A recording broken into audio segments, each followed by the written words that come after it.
నమస్తే అండి. అందరూ ఎలా ఉన్నారు? అందరూ బాగున్నారు? అందరూ బాగోవాలి, అందులో నేను ఉండాలండి. ఇదిగో చేపల పులుసు పెట్టానండి తిందామనేసి.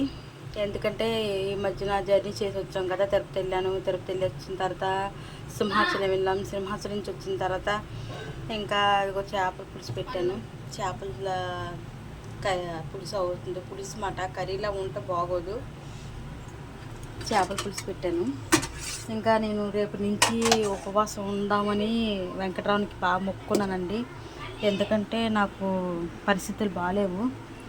వెంకటరావునికి రేపు నేను ఉపవాసం కాదు, అంతే నేను ఏమనుకున్నంతే మౌనవ్రతం చేసి రేపు నీస తినకంట ఉపవాసం అయితే నేను ఉండలేనండి. నీస తినకంట మౌనవ్రతం చేద్దామని అనుకున్నాను. నేను రేపు నుంచి పాటించాలి. ఎందుకంటే నా అనే ఒక వ్యక్తి గురించి, నా ప్రాణం అనే వ్యక్తి గురించి, నా ప్రేమ అనే వ్యక్తి గురించి నేను చేస్తున్నాను. నాకు ఆ మనిషి కంటే ఇంకెవరో ఎక్కువ కాదు. నాకు ఆ మనిషి కావాలి, ఆ మనిషి కావాలి.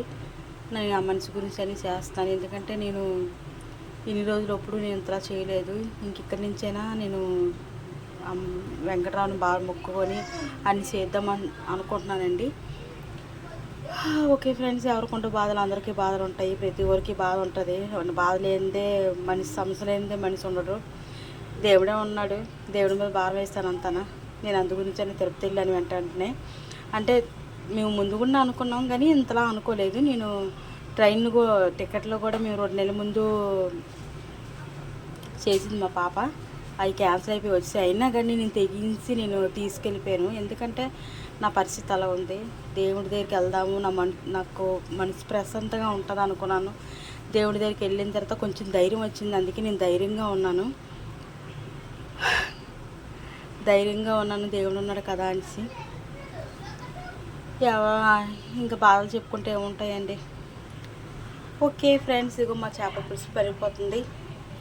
మా చేపల పులుసు రెడీ అయిపోతుంది. గుమ్మ వాసన వచ్చేస్తుంది. మీకు కూడా కావాలా చేపల పులుసు? ఏదో సినిమాలో పులుసు అన్నట్టుగా మా సైడ్ చేపల పులుసు అంటారండి. Okay bye. అందరూ నన్ను ఆదరించండి, అందరూ సపోర్ట్ చేయండి ప్లీజ్. ఓకే బాయ్ అండి.